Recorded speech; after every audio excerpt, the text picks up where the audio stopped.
miskin getol melaksanakan karena apa yang disampaikan Rasul, sepanjang kamu masih berpegang kepada keduanya.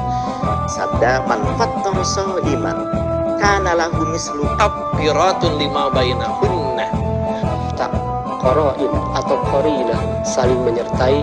Dalam hadis kita seringkali tidak peduli, mengesampingkan seperti ini misalnya. Ayo, Allah memberikan saat-saat atau waktu-waktu diijabahnya doa kita. Jauhul lain.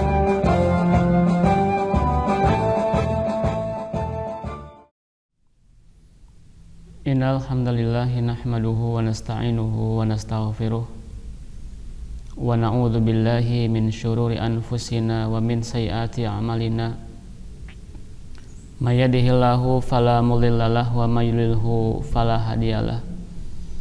Asyhadu an la ilaha illallah wa asyhadu anna Muhammadan abduhu wa rasuluh alladzi la nabiyya ba'dah wa la rasula ba'dah, amma ba'du. Pemirsa yang dirahmati Allah Subhanahu wa taala, sebagian dari kaum muslimin menganggap atau mengira dan merasa bahwa yang namanya sahur itu adalah rutinitas yang bersifat biologis saja. Jadi dalam artian ketika dia sahur ya, dia akan kuat ya, atau dia energik. Tetapi ketika misalnya dia meninggalkan sahur itu, dia akan lemas ya, dia akan lesu dan sebagainya. Namun hadirin ikhwatu iman rahimakumullah, pemirsa yang dirahmati Allah Subhanahu wa taala, yang namanya sahur itu bukanlah semata-mata berhubungan dengan rutinitas biologis saja. Mengingat misalnya beberapa jam yang akan datang, beberapa jam ke depan dia tidak akan mendapatkan asupan makanan ke dalam tubuhnya. Bukan itu saja. Namun ketika kita melaksanakan sahur itu, atau lebih detailnya itu adalah santap sahur, itu merupakan bentuk ketaatan kita kepada Allah Subhanahu wa taala. Sebagaimana sabda Rasulullah sallallahu alaihi wasallam, tasahharu fa inna fis sahuri barokatan. Rasulullah sallallahu alaihi wasallam di sini menggunakan fi'il amr ya. Tasahharu. Sahurlah kalian.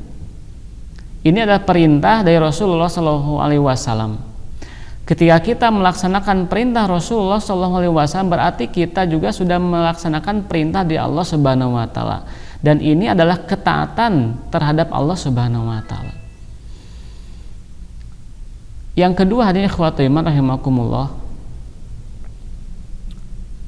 tidak sedikit juga di antara kaum muslimin yang ketika melaksanakan santap sahur ini itu dilaksanakan atau kerjakan dengan malas-malasan, atau bahkan ada juga yang mereka itu tidak mau melaksanakan santap sahur ini.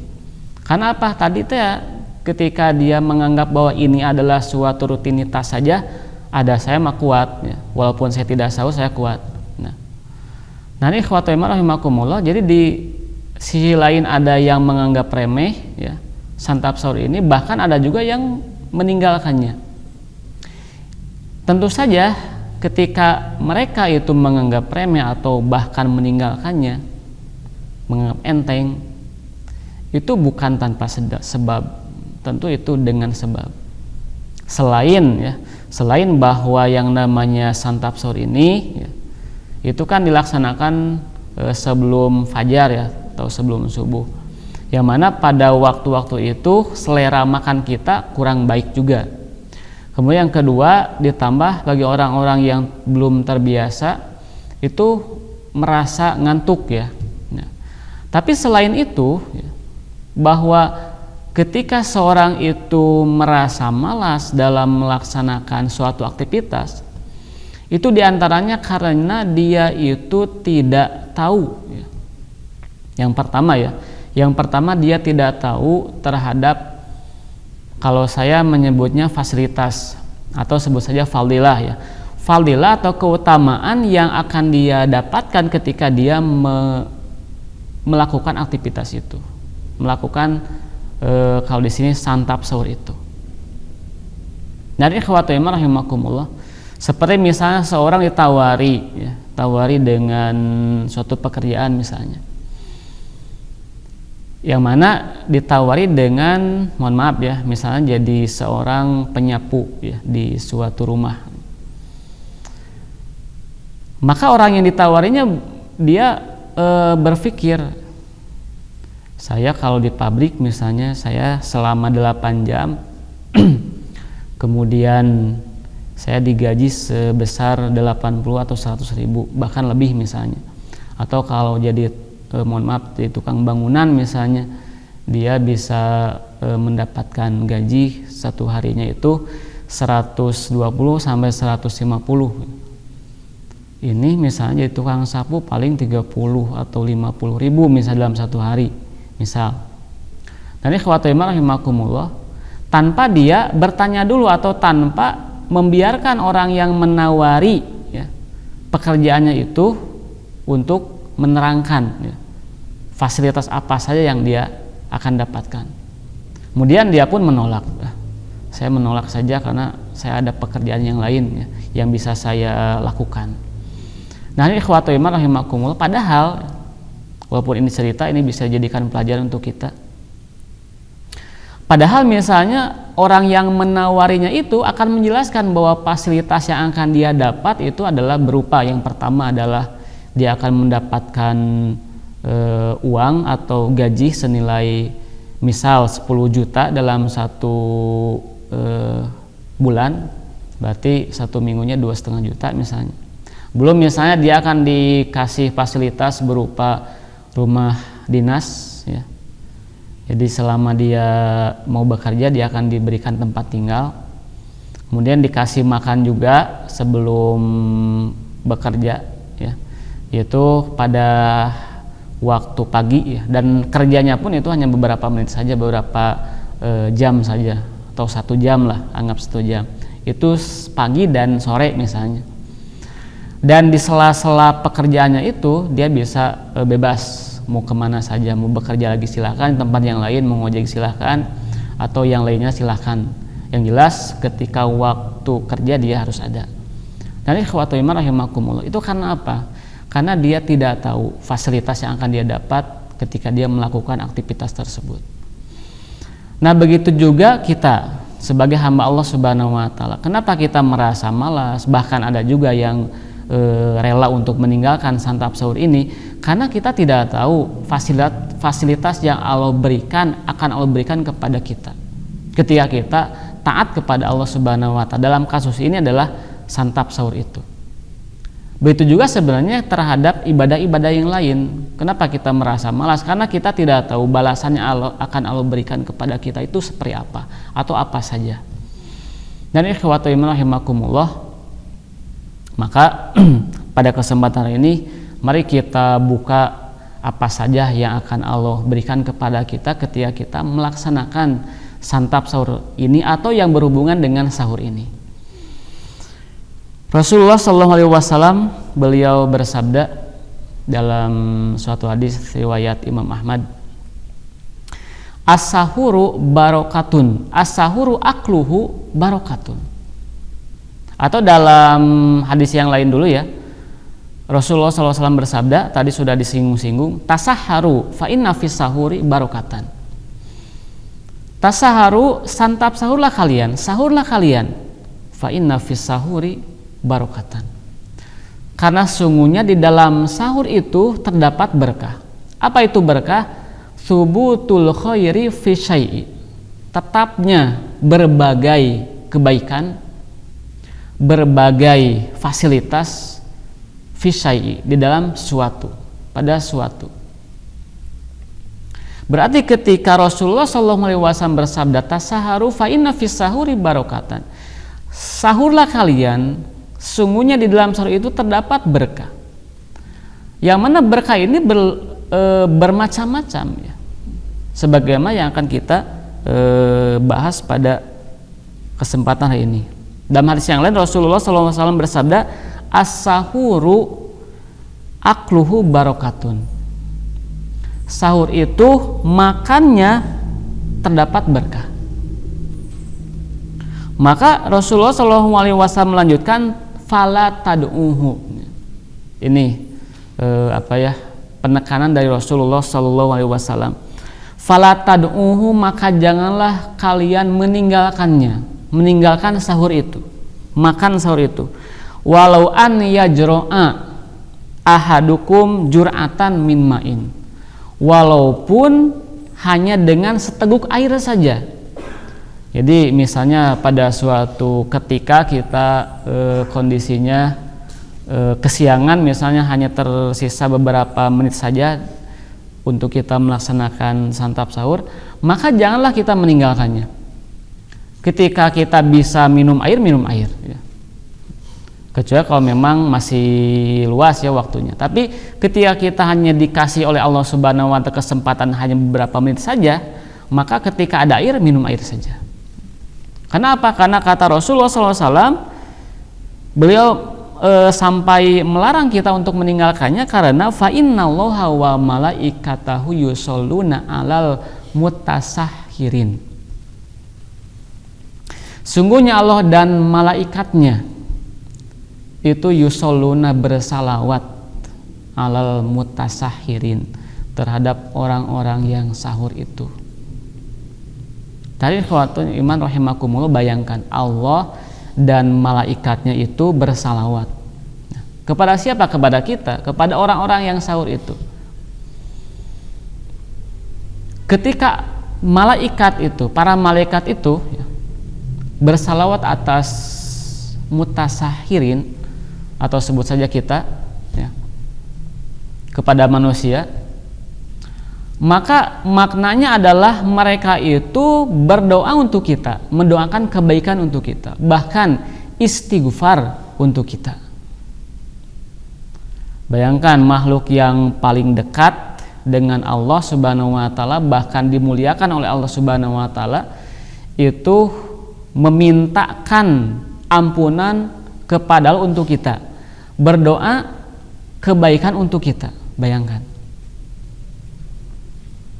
kalau misalnya di kita di dunia, misalnya ada seorang bos ya, juragan, dia punya misalnya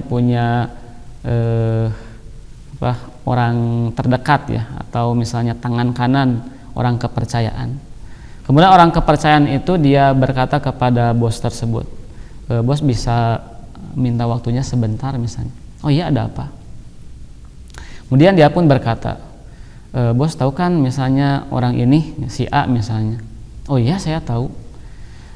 Saya perhatikan misalnya orang ini dia itu rajin ya.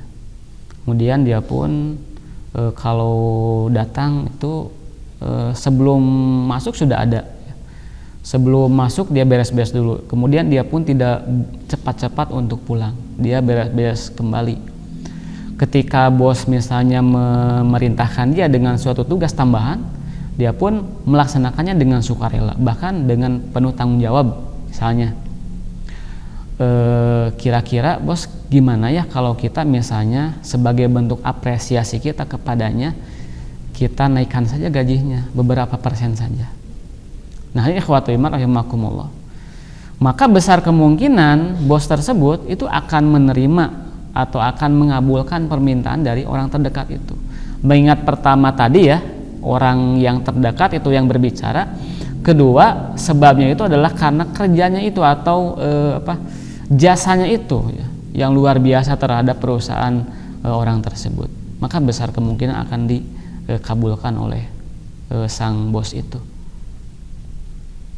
Apalagi Allah Subhanahu wa Ta'ala, apalagi para malaikat ketika mereka itu memintakan ampunan kepada kita, maka insya Allah Allah akan mengabulkan ya, permintaan dari para malaikat itu untuk kita semua. Itu yang pertama. Yang kedua, jangankan para malaikat, Allah juga yushollun, Allah juga bersalawat ya. Allah juga bersalawat atas kita. Namun tentu beda. Ketika malaikat itu bersalawat atas kita, artinya adalah bahwa mereka itu memintakan ampunan untuk kita kepada Allah Subhanahu wa taala. Tapi ketika Allah Subhanahu wa taala bersalawat atas kita, maka maknanya adalah bahwa Allah itu tazkiyah ya. Allah membersihkan segala kotoran-kotoran yang ada dalam diri kita ya. Ketika semua kotoran yang ada di dalam diri kita itu dibersihkan oleh Allah Subhanahu wa taala, maka kita akan menjadi orang yang bersih. Orang yang khusyuk, bukan hanya dalam ibadah tapi di dalam setiap aktivitas kita, di dalam kehidupan kita. Ketika Allah membersihkan hati kita, kita akan khusyuk dalam kehidupan kita. Hati kita akan peka. Kita akan merasa bahwa Allah itu senantiasa memperhatikan kita, mengawasi kita.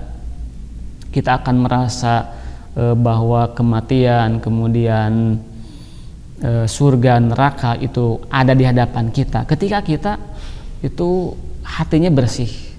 Bahkan ketika disebutkan nama Allah Subhanahu wa taala, itu bergetarlah hati kita. Dan arti bergetar ini akan bersemangat dalam memenuhi panggilan Allah Subhanahu wa taala. Kita merasa rindu dengan Allah, kita merasa takut kepada Allah, dan kita pun cinta kepada Allah Subhanahu wa taala, bertambah rasa cinta kita kepada Allah. Begitu juga kepada Nabi kita, Nabi Muhammad SAW, ketika disebutkan itu akan bertambah rindu kita kepada Rasulullah SAW. Begitu juga akan bertambah cinta kita kepada beliau SAW. Bahkan tidak menutup kemungkinan ya, ketika mendengar Nabi kita disebutkan atau Allah Subhanahu wa taala disebutkan, air mata kita pun tidak terasa menetes. Saking apa? Saking rindunya, saking takutnya kepada Allah Subhanahu wa taala. Baik, itu yang pertama, berkaitan dengan santap sahur. Sebenarnya masih banyak juga ya berkaitan dengan fadilah atau keutamaan santap sahur ini. Di antaranya adalah sebagai pembeda antara saum kita dengan saum ahli kitab ya. Belum lagi ditinjau dari segi medisnya bagaimana, itu masih banyak lagi. Jadi kita akan lanjut kepada sesi yang kedua, yaitu berkaitan dengan waktunya ya, waktu. Keutamaan waktu sahur itu. Rasulullah SAW bersabda, yanzilu rabbuna tabaraka wa ta'ala. Allah Subhanahu wa ta'ala, Tuhan kita itu senantiasa turun ya. Kulalailatin ila sama'i dunya, setiap malam ke langit dunia. Namun jangan dibayangkan bagaimana turunnya. Atau bisa dimaknai juga bahwa Allah Subhanahu wa taala lebih dekat lagi dengan kita.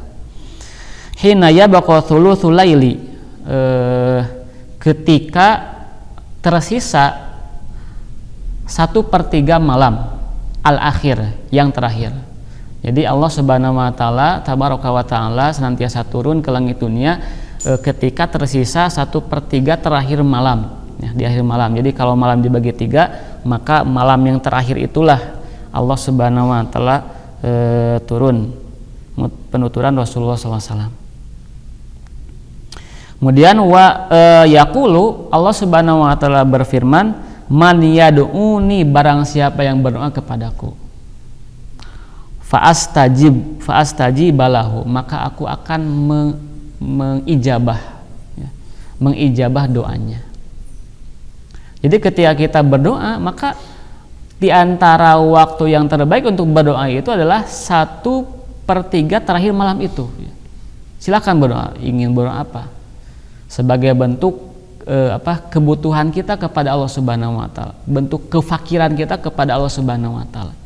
Jangankan kepada Allah Subhanahu wa taala, kepada manusia saja kita butuh, kepada hewan saja butuh, kepada tumbuh-tumbuhan saja butuh, bahkan kepada benda-benda mati pun kita butuh, apalagi kepada Allah Subhanahu wa taala yang memberi itu semua, manusia, tumbuh-tumbuhan, hewan, dan makhluk atau benda-benda mati itu pemberian dari Allah Subhanahu wa taala. Kemudian yang kedua, kata Allah Subhanahu wa taala, wa man yas'aluni fa'utiyahu, barang siapa yang meminta kepadaku maka aku akan beri. silahkan kita mau minta apa. Yang kita butuhkan silahkan pintakan kebutuhan-kebutuhan kita kepada Allah Subhanahu wa taala. Mau minta bagi yang masih jomblo yang minta jodoh misalnya silahkan. Atau yang belum mempunyai tempat tinggal, silahkan minta kepada Allah Subhanahu wa taala dengan penuh kekhusyuan dan penuh keyakinan bahwa doanya itu akan diijabah walaupun ya, tidak secara instan langsung. Nah, tapi yang terpenting adalah permintaan yang paling penting kita meminta kebaikan di akhirat nanti ya. Selain kebaikan di dunia juga. Terakhir kata Allah Subhanahu wa taala, "Wa man yastaghfirni fa aghfirulahu." Barang siapa yang meminta ampun kepadaku maka aku akan mengampuninya. Pasti aku akan mengampuninya. Di antara manusia merasa bahwa dirinya itu sudah banyak melakukan dosa-dosa. Saya sudah banyak melakukan dosa-dosa. Kalau dalam bahasa Sunda, lamokotku dosa ya, berlumuran dosa. Maka janganlah kita merasa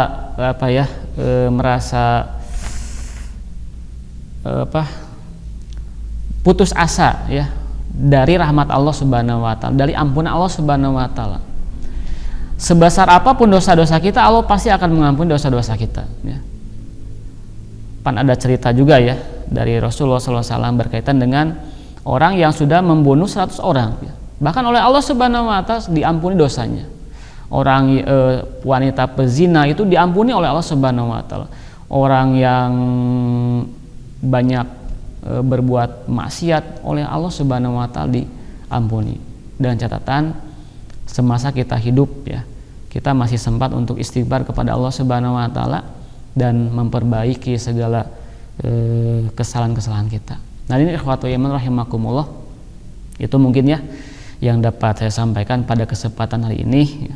Walaupun singkat ya, mudah-mudahan ini menjadi motivasi untuk kita dan lebih meyakinkan kita bahwa apa yang kita lakukan terhadap perintah Allah Subhanahu wa taala, kita melakukan apa yang Allah perintahkan, itu semua ada balasannya dan balasan dari Allah Subhanahu wa taala luar biasa besarnya. Baik, itu yang dapat saya sampaikan. Aku qauli hadza wa astaghfirullah li wa lakum. Wassalamualaikum warahmatullahi wabarakatuh.